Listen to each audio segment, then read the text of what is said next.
Hello friends, welcome to our channel OCS Kolkata. Myself Sujay Chaudhary welcome you again to our channel. आज हम लोग discuss करेंगे कैसे Australia study visa apply करना है। और बिफोर गोइंग इनटू फर्दर मैं आपको रिक्वेस्ट करूंगा कि प्लीज हमारे इस चैनल को आप सब्सक्राइब कीजिए ताकि इस तरीके से और भी वीडियो हम आपके लिए बना सके।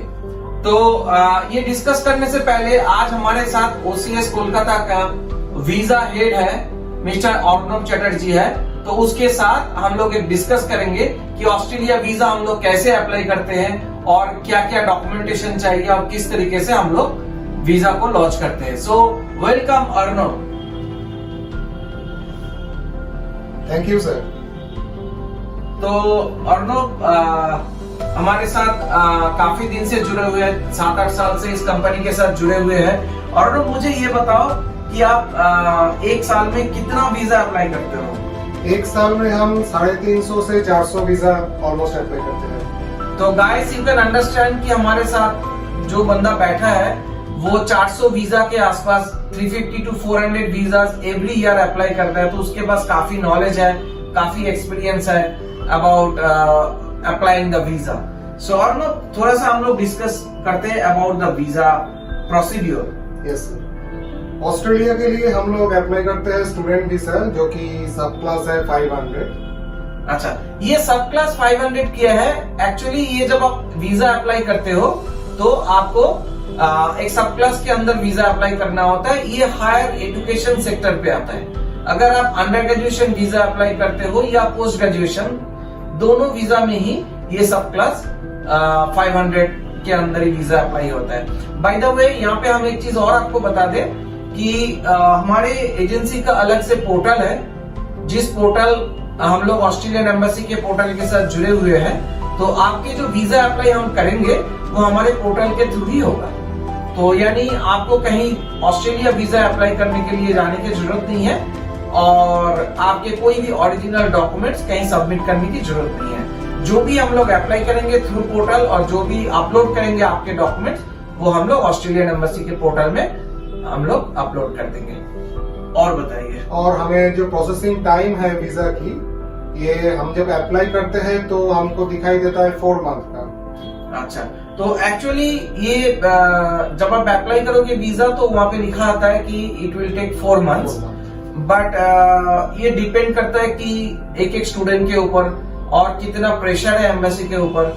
कभी कभी तो ऐसे भी हमने देखा है कि 1 दिन के अंदर वीजा आता है, 2 दिन के अंदर आता है, 7 दिन में आता है। बट एवरेज अगर टाइम आप हमें पूछेंगे तो it takes less than a month. ये एवरेज है, but according to Australian high commission की एक वीजा आपका 4 महीना लग सकता है। अगर हम वीजा फीस की बात करें तो एप्लीकेंट के लिए वीजा फीस जो है वो है $620 ऑस्ट्रेलियन डॉलर। अगर उसके साथ स्पाउस जाए कि कोई चाइल्ड है जो 18 साल का ऊपर है तो $460 ऑस्ट्रेलियन डॉलर एक्स्ट्रा लगेगा। और 18 साल का नीचे का जो चाइल्ड है उसके लिए $150 ऑस्ट्रेलियन डॉलर एक्स्ट्रा चार्ज होगा। हाँ, यानी यहाँ पे एक चीज और भी है कि हम लोग बहुत सारे ऐसे स्टूडेंट भेजते हैं कि जो मैरिड है और साथ में किड्स भी है। तो एज ए स्टूडेंट अगर कोई जाता है तो उसके स्पाउस भी उसके साथ वीजा अप्लाई कर लेता है और साथ में 1 या 2 किड हम लोग अप्लाई करवा सकते हैं। तो जैसे अर्नब ने बताया है कि जो मेन एप्लीकेंट है स्टूडेंट, उसका अलग से वीजा चार्जेस है और जो स्पाउस है उसका अलग वीजा चार्जेस है और जो बच्चे होते हैं उसका अलग होता है। हम लोग तो साल में बहुत सारे ऐसे केसेस देते हैं ऑस्ट्रेलियन एम्बेसी के वीजा के लिए देते हैं जिसमें student with 2 kids they are going to Australia. Even मानो एक बच्चे का एज है 7 साल 8 साल उम्र में। Until and unless student is genuine and the intention of the student is genuine, we will apply for your kids as well. और यहाँ पे एक चीज और भी हमें करना होता है कि अगर बच्चे 5 साल के ऊपर है तो उसके लिए वहाँ पे स्कूलिंग भी अरेंज करना होता है, जो भी हम लोग आपको पूरा सपोर्ट कर देंगे। और सर ऑस्ट्रेलिया में जाने के लिए एक मेडिकल करना पड़ता है जो कि एक हैप आईडी हमें जनरेट करना होता है। हाँ, तो ये क्या होता है कि आपको रजिस्टर्ड ऑस्ट्रेलियन डॉक्टर के पास ही जाना पड़ेगा, जो डॉक्टर रजिस्टर्ड हो ऑस्ट्रेलियन इमिग्रेशन के साथ, तो वहीं पे जाके आपको टेस्ट करवाना पड़ेगा। उसके लिए डॉक्टर आपसे पूछेंगे कि डू यू हैव हैप आईडी, तो वो हैप आईडी हम लोग आपको जनरेट करके देंगे, तो आपको ले जाके वही हैप आईडी जमा करना होगा डॉक्टर के पास, और जो टेस्ट होगा, सारे टेस्ट डॉक्टर वो उस हैप आईडी के द्वारा ऑस्ट्रेलियन एम्बेसी को सिक्योर्ड वे में ये सारे इंफॉर्मेशन प्रोवाइड करेंगे।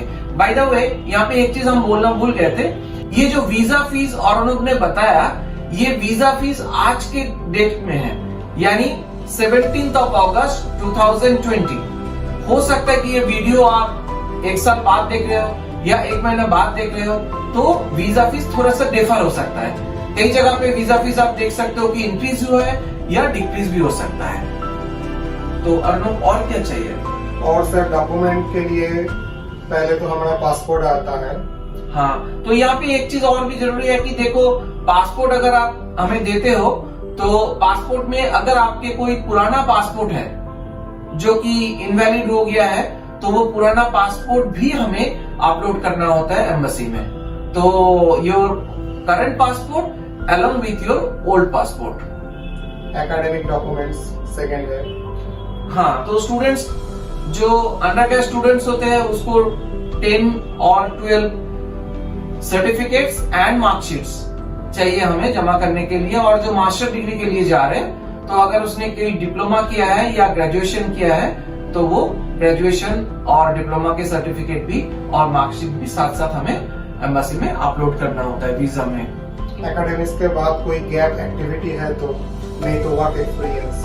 हाँ, मतलब अगर आप कहीं पे जॉब किया है तो वर्क एक्सपीरियंस में हम लोग आप क्या क्या डॉक्यूमेंट जमा करते हो? वर्क एक्सपीरियंस में पहला तो है अपॉइंटमेंट लेटर, उसके साथ एक्सपीरियंस सर्टिफिकेट और उसके साथ सैलरी अकाउंट स्टेटमेंट। हाँ, ये भी काफी जरूरी है कि स्टूडेंट जो वर्क एक्सपीरियंस दे रहा है उसके साथ साथ सैलरी स्टेटमेंट भी देना चाहिए, तो फिर इस वर्क एक्सपीरियंस डॉक्यूमेंट्स पूरा होता है। और ये आप इंग्लिश प्रोफिशिएंसी टेस्ट जो होता है। हाँ, एक चीज और आप पहले बोल रहे थे हमें कि वीजा हिस्ट्री भी चाहिए पासपोर्ट के साथ साथ। हाँ, मतलब क्या है ना कि जब हम पासपोर्ट जमा करते हैं, पासपोर्ट के साथ साथ हमें प्रीवियस वीजा हिस्ट्री बोलना पड़ता है।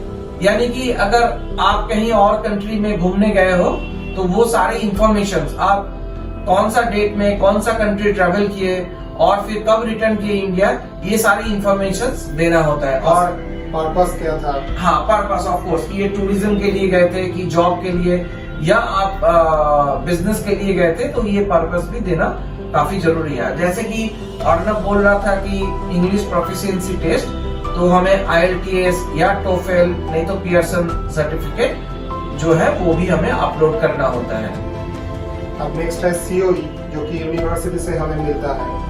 हाँ, तो होता क्या है कि ऑस्ट्रेलिया में पहले आपको मिलता है ऑफर लेटर, उसके बाद आपको एक इनिशियल डिपॉजिट करना होता है यूनिवर्सिटी में, तो उसके बाद आपको मिलते हैं कंफर्मेशन ऑफ एनरोलमेंट, जिसको COE कहा जाता है। तो ये COE भी एक मैंडेटरी डॉक्यूमेंट्स है। Without COE we can not apply for the visa. और फिर स्टूडेंट अगर स्पाउस के साथ ट्रैवल करता है तो फिर मैरिज सर्टिफिकेट और शादी का और सारे डॉक्यूमेंट चाहिए हमें। हाँ, बहुत सारे स्टूडेंट जो मैंने पहले बताया कि मैरिड होते हैं, तो इसके लिए हमें मैरिज सर्टिफिकेट भी अपलोड करना होता है। उसमें मैरिज डेट्स वगैरह लिखा रहता है, और फॉर सेफ साइड कभी कभी हम लोग मैरिज के कुछ पिक्चर्स वगैरह भी स्टूडेंट से लेते हैं और वो आगे अपलोड कर देते हैं वीजा के लिए। और एक आपको ID कार्ड चाहिए, जो कि आधार कार्ड होता है स्टूडेंट का और स्पाउस का, दोनों का ही। अच्छा, मतलब पासपोर्ट के साथ साथ और एक एडिशनल आधार कार्ड भी हमें अपलोड करना होता है। और होता है OSHC, overseas student health cover का जो सर्टिफिकेट होता है। हाँ, ये काफी जरूरी है कि एक स्टूडेंट अगर 1 साल 2 साल के लिए मास्टर्स पे जा रहा है, या 3 साल या 4 साल के लिए वो अंडर ग्रेजुएशन कोर्स पे जा रहा है, तो एंटायर ड्यूरेशन के लिए हेल्थ इंश्योरेंस बनाना पड़ता है। जो OSHC अर्नब कह रहा था, वो OSHC आपको मिल जाएंगे। जो यूनिवर्सिटी के ऑफर लेटर आपको मिलते हैं, यूनिवर्सिटी के ऑफर लेटर में लिखा रहता है कि ये आपकी इनिशियल ट्यूशन फीस और ये आपके health insurance fees for the entire duration. लेकिन ऑस्ट्रेलिया में बेनिफिट ये भी है कि अगर आप चाहो तो ऑस्ट्रेलियन गवर्नमेंट के कुछ प्रोवाइडर हैं, उसके थ्रू आप डायरेक्टली अपना हेल्थ इंश्योरेंस करा सकते हो। अदरवाइज ऑप्शन तो आपको यूनिवर्सिटी के ऑफर लेटर में ही होता है, तो university will take care of your health insurance. Next है फाइनेंशियल डॉक्यूमेंट। हाँ, मतलब अलग अलग यूनिवर्सिटी में अलग अलग फीस होते हैं, तो इसलिए फाइनेंशियल डॉक्यूमेंट्स भी अलग यूनिवर्सिटी के लिए अलग होते हैं। तो इसके लिए आप हमें कांटेक्ट कीजिए, हम लोग आपको पूरा डिटेल्स और गाइड कर देंगे कि आपको कौन सा यूनिवर्सिटी में कौन सा कोर्स के लिए कितना फंड शो करना होता है। तो ऑफ कोर्स फाइनेंशियल डॉक्यूमेंट्स भी आपको देना पड़ेगा for applying the Australia visa. और क्या डॉक्यूमेंट्स चाहिए? और हमें स्टेटमेंट ऑफ पर्पस चाहिए। हाँ, ये बहुत इंपॉर्टेंट डॉक्यूमेंट्स है। स्टेटमेंट ऑफ पर्पस यानी एक स्टूडेंट डिस्क्राइब कर रहा है कि क्यों नंबर 1 वो ये कोर्स करना चाहता है, नंबर 2 उसके एकेडमिक बैकग्राउंड क्या है, नंबर 3 वो क्यों इस यूनिवर्सिटी पे जा रहा है और क्यों इस कंट्री को ऑस्ट्रेलिया उसने चूज किया है अहेड ऑफ अदर कंट्रीज। क्योंकि ये हो सकता है कि ये सेम कोर्स कनाडा में अवेलेबल हो, यूएस में अवेलेबल हो, न्यूजीलैंड में हो, यूके में हो। Why he or she has chosen to study in Australia. और उसके बाद इस कोर्स के बारे में एक टोटल क्लियर एक नॉलेज होना चाहिए स्टूडेंट के पास कि ये कोर्स में जाके वो क्या पढ़ाई करेगा and what will be the outcome. यानी कोर्स खत्म होने के बाद उसको किस तरीके का जॉब मिलेगा, इंडिया में वापस आने के बाद कौन सा ऐसे कंपनीज है जो कंपनीज में उसको जॉब मिल सकता है और क्या सैलरी उसको मिल सकता है। So the student should have a total idea about the course and the outcome. ये बेसिकली एसओपी होता है। तो फिलहाल यही सारे डॉक्यूमेंट्स आपको चाहिए ऑस्ट्रेलिया स्टडी वीजा में। और मतलब it depends on course to course, student to student. हो सकता है कि आपको एक और डॉक्यूमेंट्स लग जाए अकॉर्डिंग टू योर सर्कमस्टेंसेस। तो हम आपको रिक्वेस्ट करते हैं अगेन कि हमारे चैनल को आप सब्सक्राइब कीजिए ताकि इस तरीके का और वीडियो हम लेके आते हैं और it will help you to take a decision whether you want to go to abroad और not. So thank you Arnav for helping us. Hopefully this video will help a lot of students. Thank you, sir. Thank you. Bye.